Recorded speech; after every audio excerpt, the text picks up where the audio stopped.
Si les hommes n'avaient pas cru à ce mythe, Sana aurait eu des relations sexuelles occasionnelles incroyables dans sa vingtaine. Et si toi, tu désapprends ce mythe, tu pourrais coucher 10 fois plus. Garantie. On dit que ce qu'on ne sait pas peut nous nuire. Mais dans ce cas précis, ce que tu crois savoir peut en réalité te nuire encore plus. Et par « te nuire », Sana veut dire t'empêcher d'avoir des relations sexuelles, de construire une relation à long terme épanouissante ou même de trouver une vraie satisfaction avec une femme. Aujourd'hui, on va parler des 10 mythes que les hommes croient à propos des femmes. Attache ta ceinture, parce que ça va secouer. Sana te prévient tout de suite, il y aura au moins un de ces mythes où tu vas dire « Non, ce n'est pas un mythe, j'y crois à 1000%, une femme m'a fait ça, mon ex m'a fait ça, elle était complètement stupide. » Tu peux trouver des exceptions à chaque règle, mais Sana te supplie de garder l'esprit ouvert. Si tu veux avoir du bon sexe, de bonnes relations, une vie heureuse avec une femme comblée et heureuse, alors ouvre ton esprit et écoute bien ce qui va suivre. Mets tes jugements de côté et prépare-toi. Mais avant tout, qui est Sana ? Sana est coach en sexualité et en relations. Son travail est de t'aider à avoir la meilleure vie sexuelle possible. Et la raison pour laquelle cette vidéo existe, c'est parce que ces mythes t'empêchent d'avoir une vie sexuelle épanouie. Ce que tu crois savoir t'empêche d'accéder à un sexe incroyable, de le demander de la bonne manière, d'approcher les femmes sans crainte, et d'aller plus loin avec elles. Ces croyances erronées sont des blocages, et si tu ne croyais pas à ces mythes nuisibles, tu aurais une vie sexuelle bien plus active, bien plus satisfaisante, et bien plus fréquente. C'est pour ça que Sana est là aujourd'hui. Alors, commençons. Et surtout, mettons nos téléphones en silencieux, parce qu'on entre en première classe. Premier mythe, les femmes ne s'intéressent qu'à l'argent et au pouvoir. Ce mythe est problématique pour 2 raisons. La première, c'est qu'affirmer que 51% de la population mondiale choisit uniquement ses partenaires en fonction de leur situation financière ou de leur pouvoir sur les autres, c'est une simplification extrême et une caricature des femmes. Mais au-delà de ça, c'est tout simplement faux. Sana connaît tellement de femmes qui sont en couple avec des hommes qui n'ont ni argent ni pouvoir. Et si tu réfléchis un peu, tu peux sûrement trouver au moins une dizaine d'exemples de femmes en relation qui ne sont pas motivées par ces critères. Alors même si ce mythe a pu contenir une part de vérité par le passé, et même s'il peut être vrai pour certaines femmes, il n'est tout simplement plus aussi valable aujourd'hui. Pourquoi ? Parce que les femmes sont aujourd'hui des piliers financiers. En tant que groupe, elles gagnent beaucoup plus d'argent qu'avant et elles ont grandi dans un monde où on leur a inculqué qu'elles devaient être indépendantes financièrement. La majorité des femmes travaillent, elles ont des diplômes, elles ont été élevées avec l'idée qu'elles doivent pouvoir subvenir à leurs besoins et avoir leur propre argent. Par conséquent, elles ne comptent plus sur un homme pour assurer leur sécurité financière. Ce mythe est particulièrement toxique, car il empêche de nombreux hommes d'aborder des femmes, persuadés qu'ils n'ont pas assez d'argent ou de pouvoir pour les séduire. C'est pourquoi il figure en tête de cette liste. Deuxième mythe, les choix de partenaires des femmes sont biologiquement prédéterminés. Ce mythe rejoint le précédent et repose sur l'idée, issue de la biologie évolutionniste, que les femmes ne sont que des produits de leur code génétique et qu'elles cherchent uniquement les meilleurs gènes pour leur descendance. Il y a une part de vérité dans le fait que nous choisissons nos partenaires selon de nombreux critères, et certaines recherches montrent que les phéromones jouent un rôle. Mais aujourd'hui, ces facteurs biologiques ont bien moins d'impact qu'avant. Beaucoup de gens se rencontrent sur Internet, sans même avoir la possibilité de se sentir physiquement avant d'établir une connexion. Et nous évoluons vers un niveau de conscience plus élevé, où les femmes ne se limitent plus à choisir un partenaire uniquement sur la base de son matériel génétique, mais prennent en compte des aspects comme l'intelligence émotionnelle, la capacité à être vulnérable, ou encore la stabilité émotionnelle. Sans oublier, bien sûr, l'aptitude à donner du plaisir, et à savoir changer une ampoule. D'ailleurs, si tu ne maîtrises pas ce premier point, Sana t'invite à jeter un œil à son programme She Comes Too, dont le lien est en description. Troisième mythe, les femmes se soucient moins de l'apparence que les hommes. Faux.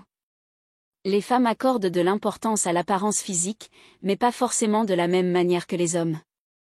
Il suffit de s'assurer que tu es bien soigné, que tu sens bon, et que tu fais un minimum attention à ton hygiène et à ton style. Que tu sois en couple depuis des années ou que tu sois en train de fréquenter quelqu'un, ne néglige jamais cet aspect. Ne fais surtout pas l'erreur de penser que les femmes ne sont pas attirées visuellement. Elles le sont, mais différemment des hommes. Avant d'approfondir, j'aimerais vous faire une annonce. Vous pouvez également me rejoindre sur Facebook, TikTok et sur Instagram. Et aussi, j'ai fait une vidéo sur « Aussi profond que, une femme mystérieuse ». Les liens seront dans la description. Merci, allons-y. 4e mythe, les femmes veulent moins de sexe que les hommes. Ce mythe, plus que tout autre, cause d'énormes dégâts. Beaucoup d'hommes sont convaincus que les femmes désirent moins de sexe qu'eux, et ils abordent donc la sexualité comme un enjeu de rareté. Ils pensent devoir le mériter, le négocier, presque l'arracher comme si c'était une récompense, comme s'il fallait l'obtenir. Or, les femmes adorent le sexe. Il suffit de regarder les paroles des chansons de hip-hop, de rap ou de pop des 5 dernières années, il y a une véritable réappropriation du plaisir féminin. À l'université, dans les conversations, partout, la sexualité féminine est de plus en plus assumée. Les femmes jouissent d'un privilège incroyable, celui d'avoir des orgasmes multiples. D'ailleurs, les hommes aussi peuvent en avoir, mais c'est un sujet pour une autre vidéo. Une femme qui prend du plaisir aimera le sexe 9 fois sur 10. Si elle ne l'apprécie pas, c'est souvent en raison de la honte ou de la peur d'être jugée comme une fille facile. Encore un autre mythe à déconstruire. 5e mythe, les femmes n'aiment pas le sexe occasionnel. Ce mythe persiste malgré toutes les preuves du contraire. Retourne voir le mythe numéro 4. Si tu sais comment donner du plaisir à une femme, elle appréciera le sexe, qu'il soit occasionnel ou non. 6e mythe, les femmes qui ont eu plusieurs partenaires ou qui ont eu des enfants deviennent plus lâches et le sexe avec elles est moins satisfaisant. Ce mythe est une absurdité. Le vagin et la vulve sont deux des zones les plus élastiques du corps humain. Elles s'adaptent, se contractent et peuvent retrouver leur tonicité. Il existe des exercices spécifiques pour le plancher pelvien, comme les fameux Kegel, qui permettent de renforcer et de raffermir cette zone. Ne lance même pas Sana sur ce sujet.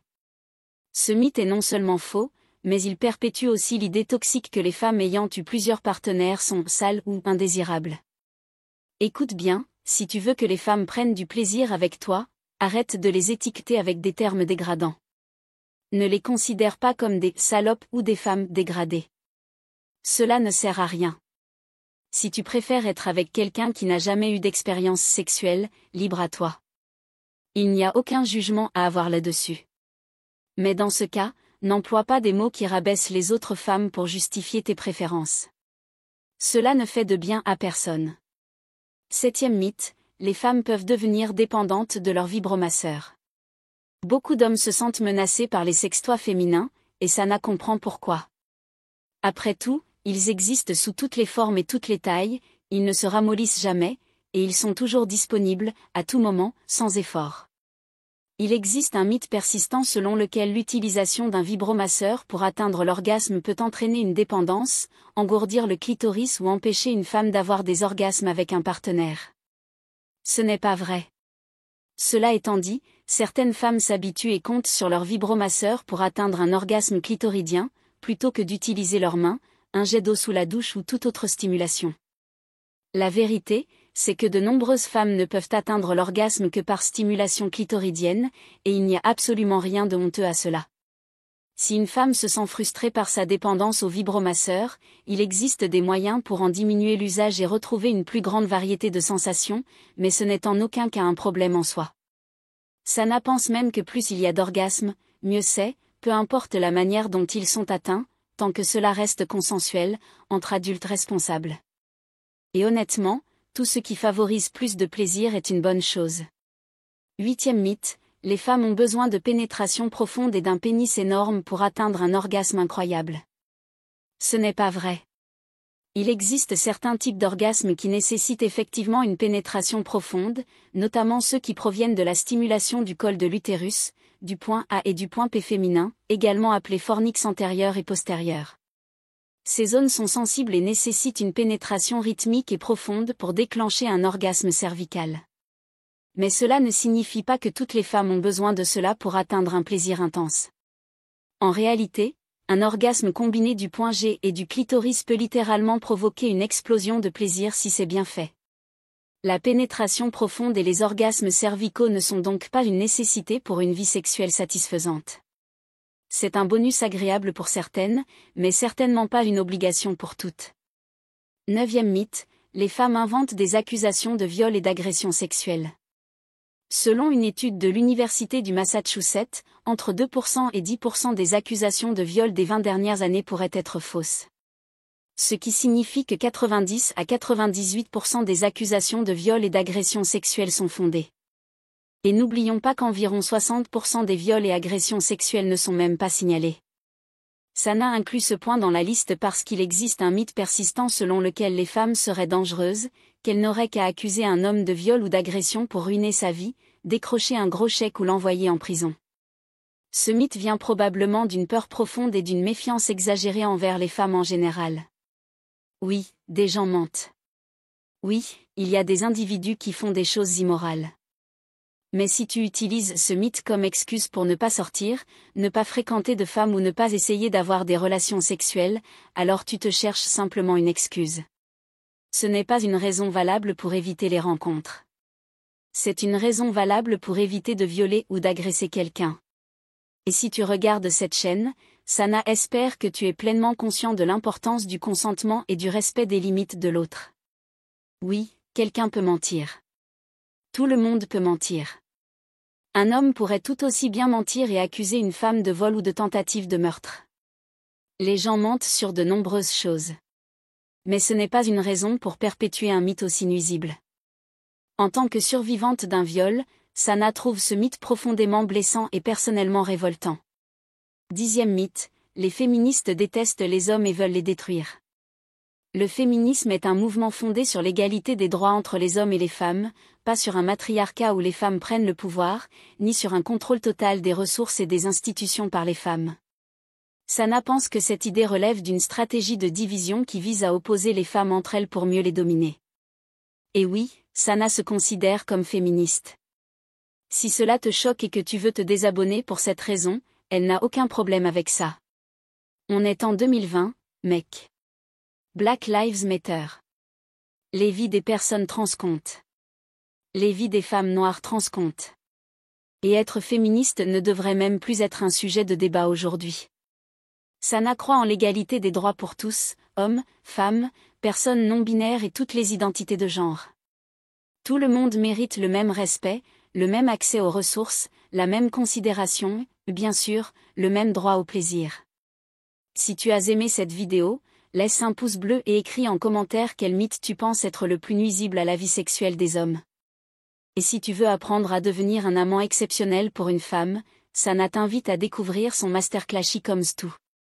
Ce programme aborde la séduction, les préliminaires, le sexe, l'après-sexe, tout ce dont tu as besoin pour devenir le meilleur amant qu'elle ait jamais eu. Maintenant que tu sais que les femmes aiment le sexe et même le sexe occasionnel, Sana te met au défi d'explorer She Comes Too, garantie satisfait ou remboursé, sans poser de questions. Mais honnêtement, Sana est convaincue que toi et quelques femmes chanceuses seraient ravies des résultats. Merci d'avoir regardé, et on se retrouve la semaine prochaine.